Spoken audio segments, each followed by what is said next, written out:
Mesdames et messieurs, bonsoir et bienvenue au journal. Vous êtes sur Spectrum Télévision. À la une de l'actualité de ce samedi 28 décembre 2024, sport, championnat d'Afrique des Nations 2024, ce sera sans le Cameroun. Les Lions indomptables A' ont été battus cet après-midi par la République centrafricaine 2-1. Les A', vainqueurs au match aller 1-0 à Abidjan, n'ont pas pu maintenir l'avantage, eux qui ont pourtant ouvert le score à la première mi-temps de cette rencontre. La RCA sera pour la première fois dans l'expédition ougandaise au détriment du Cameroun qui visait lui une 6e participation. Suite ce soir de notre rétrospective 2024, Stop en culture où on parlera entre autres du Ngon qui s'est tenu cette année après une interruption due à la pandémie du coronavirus. Mesdames et messieurs, bonsoir. Une fois de plus, bienvenue à cette édition bilingue d'information. Nous débarrons tout de suite en langue anglaise et c'est avec vous, Oni Ladonnette. Good evening. Good evening to you, Orion Donkeng, and good evening to every viewer of Spectrum Television. As rightly mentioned in the headlines, Cameroon will not be in Tanzania, Uganda, Kenya for the 2024 African Nations Championship. Well, the team has been booted out of the qualifiers by the Central African Republic 2-1 at the Kwekong Stadium despite taking an early lead. Let's get more details in this report. Cameroon faces a historic setback, missing out on the African Nations Championship for the first time since 2014 after a 2-1 defeat to Central African Republic at the Kwekong Stadium in the second leg of the qualifiers. The intermediate Lions started strong, with Angel Yonjo leading the charge, but a costly penalty conceded by Idrissoum Fo shifted momentum to the visitors. After taking an early lead, Cameroon looked poised to extend the advantage when Atuyene's cross found Chindo Jombosco, who set up Lyonjo for a low finish, making it 1-0.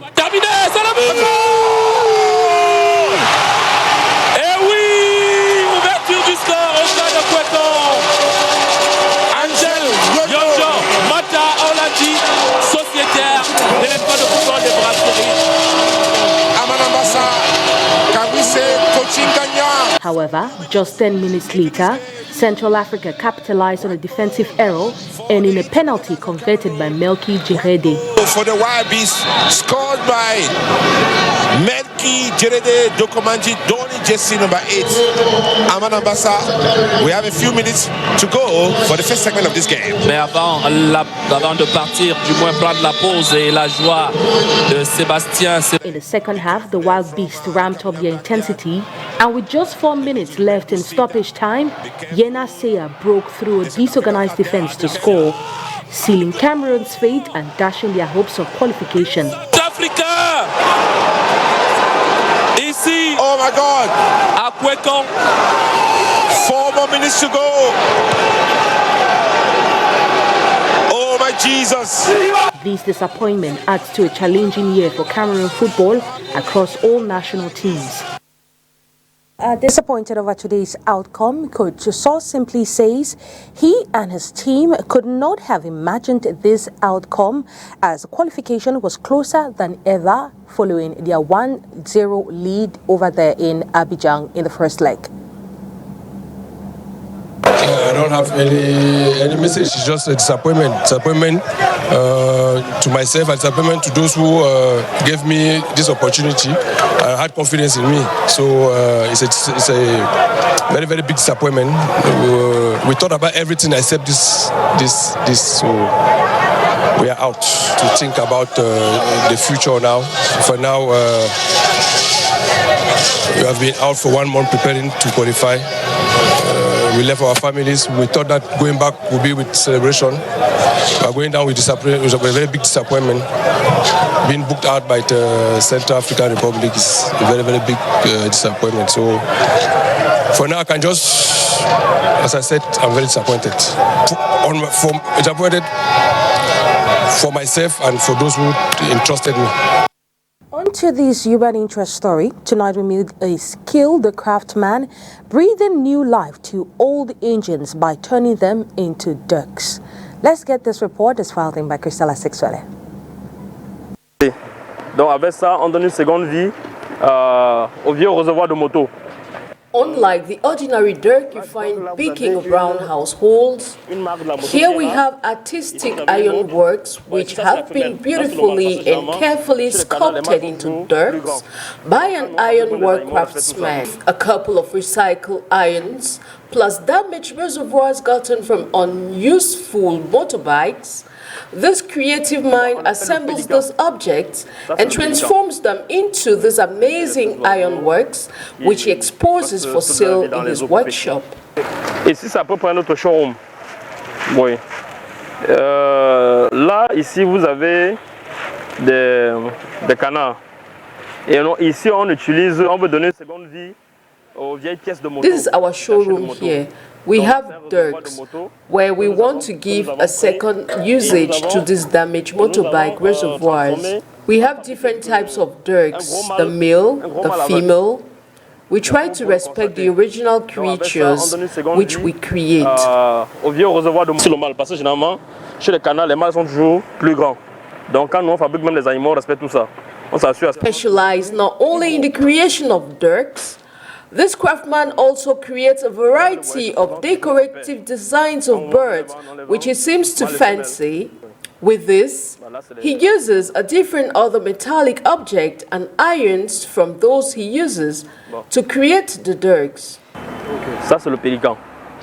Oui, c'est une espèce d'oiseau qui... We have pelicans, different other species of birds, and also the cock. Here he is in a fighting position.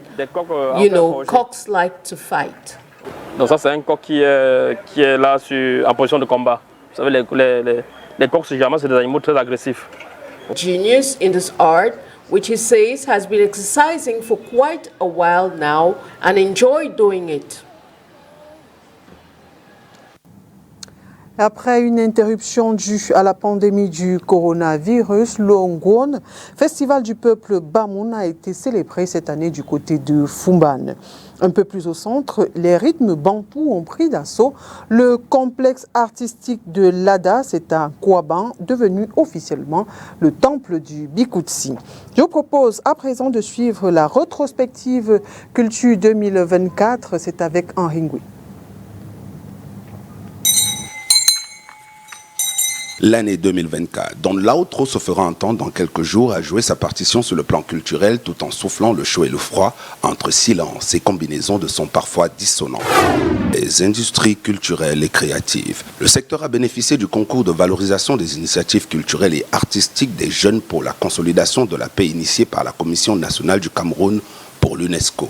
Au-delà de la compétition en elle-même qui a duré 8 mois et réuni 8 finalistes au siège du ministère des Arts et de la Culture lors de la grande finale du 9 septembre, présidée par le ministre Pierre Ismaël Bidongbat, c'est 160 jeunes qui ont été formés dans les domaines des arts plastiques, du chant, de la danse, de la musique et du théâtre. L'art mis au service de la paix pour aider à combattre la stigmatisation et l'exclusion tout en stimulant la transformation sociale sans laquelle il est impossible de parler de développement et encore moins de paix durable. Le développement, mais cette fois-ci d'un réel marché de l'art sur le continent, était au cœur même des échanges qui ont meublé la deuxième édition de la zone Baé Domaf, couplé à la troisième phase des chantiers musicaux du Cameroun du 24 au 29 juin. Un marché continental, oui, mais qui devrait pouvoir trouver ses marques dans un plus petit qui lui serait sous-régional. C'est cette réflexion qui a justifié la conférence sur les industries culturelles et créatives en Afrique centrale lors de la 15e édition de la foire transfrontalière annuelle de la CEMAC qui s'est tenue le 17 juillet dans la ville de Bolova avec pour objectif de favoriser les échanges ainsi que la coopération transfrontalière pour le développement socio-économique et culturel en Afrique. Les concours de beauté. Le plus illustre de tous est celui piloté par le Komika qui le 28 juin au Palais des Sports de Yaoundé a couronné Mademoiselle Ndi Kamra Issanoura, Miss Cameroun. La candidate originaire de la région du Nord a remporté la 17e édition de la compétition placée sous le thème « Lutte contre les violences faites aux femmes et à la jeune fille ». L'art musical. Si l'idée d'une loi concernant le statut professionnel de l'artiste au Cameroun n'a toujours pas été adoptée, le projet qui fait débat depuis 1985 a eu le mérite d'être mis sur la table cette année, porté par de jeunes artistes décidés à en faire une priorité et qui, à l'aide de pétitions et autres propositions, aimeraient que soient fixées les obligations professionnelles, les privilèges ainsi que les droits et devoirs définissant et encadrant la qualité de l'artiste dans notre pays. Comme un refrain qui n'en finit pas, Les batailles autour de la gestion collective du droit d'auteur et du droit voisin ont une fois de plus rythmé le quotidien des artistes au courant de cette année. Si on a noté quelques répartitions, en l'occurrence celle du mois d'avril, dont la liste publiée en mai comportait 1379 noms autorisés à passer à la caisse, la destination finale des 850 millions de francs CFA dus par la télévision nationale et comptant comme redevance des droits d'auteur et droits voisins continue de diviser les artistes, et ce malgré les arbitrages du ministère des Arts et de la Culture, du ministère de la Communication et du secrétariat général à la présidence de la République. Même la fête de la musique, célébrée le 21 juin avec pour thème promotion du bien-être des musiciens, n'a pas pu adoucir totalement les cœurs des uns et des autres. En attendant le retour d'une éventuelle harmonie au sein de la corporation, la grande faucheuse continue quant à elle son casting de luxe. Le lion blanc, le mignon petit cœur Aïdjo Mamadou et la princesse de Zoé Télé, auteurs de l'album Tolk Tolk, Coco Ateba, pour ne citer que cela, ont respectivement rangé leur micro le 20 septembre et le 13 décembre. Fort heureusement, les artistes ne meurent pas. Ils ont même pour certains la possibilité d'avoir un second succès au travers de leur tube d'antan. C'est le cas pour l'artiste Prince Aimé, dont la chanson Viviane, tirée de l'album éponyme paru en 2004, est redevenue tendance 20 ans plus tard. Un coup de pouce du destin qui porte la marque vocale de l'artiste des Bordeaux, dont la reprise a cappella sur le réseau social TikTok a été l'élément déclencheur de la marée de remix, des reprises, mais aussi des polémiques nées du retour en force de ce tube. Tout à côté, c'est l'artiste Bad Nova, le Bad The Boys, qui aura affolé tous les compteurs en cette année avec son méga hit une chanson à la gloire du club madrilène, le plus titré de l'histoire de la Champions League européenne. Les festivals. Cette année encore, ils auront permis de mettre en avant la diversité et la richesse du patrimoine culturel de notre pays tout en soulignant son importance. L'inauguration du musée des Rois Bamoun au mois d'avril 2024 a été l'occasion de rendre hommage au riche patrimoine culturel et historique du peuple Bamoun. Il s'en est suivi la 548e édition du Ngwan, la toute première depuis l'inscription du festival au patrimoine culturel immatériel de l'UNESCO qui s'est tenue dans la ville de Fumban du 29 novembre au 8 décembre. C'était également la première pour Sa Majesté Mohamed Nabil Forim-Foum Bonjoya depuis son intronisation. La 28e édition du festival Écran Noir s'est tenue du 19 au 26 octobre au Palais des Congrès de Yaoundé où près de 200 films ont été projetés. L'intelligence artificielle et cinéma africain était le thème de cette fête des salles obscures et écrans géants dont l'objectif pour cette année était de détecter de jeunes talents dans le monde du cinéma. Le Festival Bikutsi a désormais son espace dédié, à savoir le compte artistique de l'ADA au quartier Nkwabang à Yaoundé. Il a fait vibrer toutes les culturelles Fambeti du 25 au 30 novembre avec les musiques bantou, mettant à l'honneur l'artiste Gilles Brata Dracus.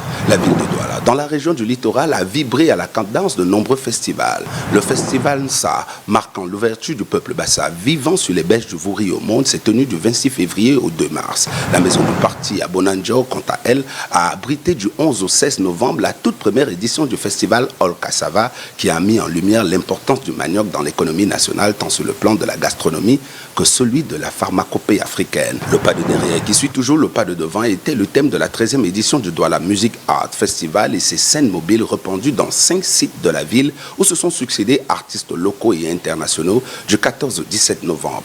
La série sur le gâteau, ou mieux encore le Mbeato et sur le Ndolé en cette année 2024 vient du Ngondo. Le culte des oracles de l'eau et tradition culturelle associée chez les Sawa, cette grande fête traditionnelle et rituelle des peuples côtiers camerounais est depuis le 4 décembre inscrite dans la très prestigieuse liste du patrimoine immatériel de l'UNESCO. En attendant de saisir les opportunités et maîtriser les menaces que porte avec elle l'intelligence artificielle dans la gestion des droits d'auteur, la paternité des créations et l'encadrement du plagiat en 2025, à toutes et à tous, meilleur 8760 heures. Well, taking you out of the country, smallholder maize farmers in 6 South African provinces are using homegrown digital tech normally available only to commercial farmers to get the most out of their fields. The Voice of America completes the story. Advances in agriculture technology have helped commercial farmers boost their yields worldwide. But affordability and accessibility issues often mean smaller farmers don't have access to the same tech. To bridge this gap, South Africa's Council for Scientific and Industrial Research, or CSIR, is developing a web-based system tailored for small farmers. It's called the Precision Agriculture Information System, or PIAS. Moses Che is the project's lead scientist. He says the platform works in local languages and uses artificial intelligence to analyze data that can help farmers make their fields more productive. We have adapted soil pH, soil organic content, soil nitrogen content or information that no other system has gone down to that level to generate such information. Data is collected with drones and other equipment and is then compared to satellite images to help farmers optimize growing conditions. According to the CSIR, the system could increase farmers' yields by up to 20%. Stefan Janse van Rensburg is a digital farming expert with Bayer Crop Science, which was not part of the CSIR project. He says teaching farmers how to analyze the data is one of the challenges. It needs to be affordable for farmers to be adapted. The second one is the educational part. Farmers need to be educated and trained and upskilled how to use the products, the best products, effectively. Northwest of Johannesburg, aspiring commercial farmer Wandile Sikosana is still at the wow stage, but says learning about the current pias's capabilities and how it can benefit his maize yields hasn't proven too difficult. They say that they can check the moisture in the soil, via satellite. It's like, wow. Yeah, no, I understand what it tells me, and it's not that difficult to use, I must say. For somebody who was born before technology, I can find my way around.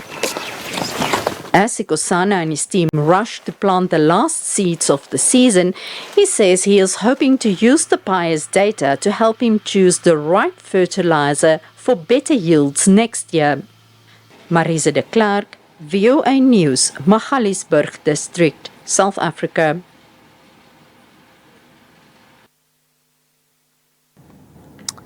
That report puts an end to tonight's edition of the 8 p.m. Bilingue newscast. Do have a blissful weekend in the company of our programs. Good night to you, Ariane Duncan. Bonne soirée à vous, Nila Donnette. Mesdames et messieurs, merci à vous d'avoir été des nôtres et bonne suite des programmes sur Spectrum Télévision.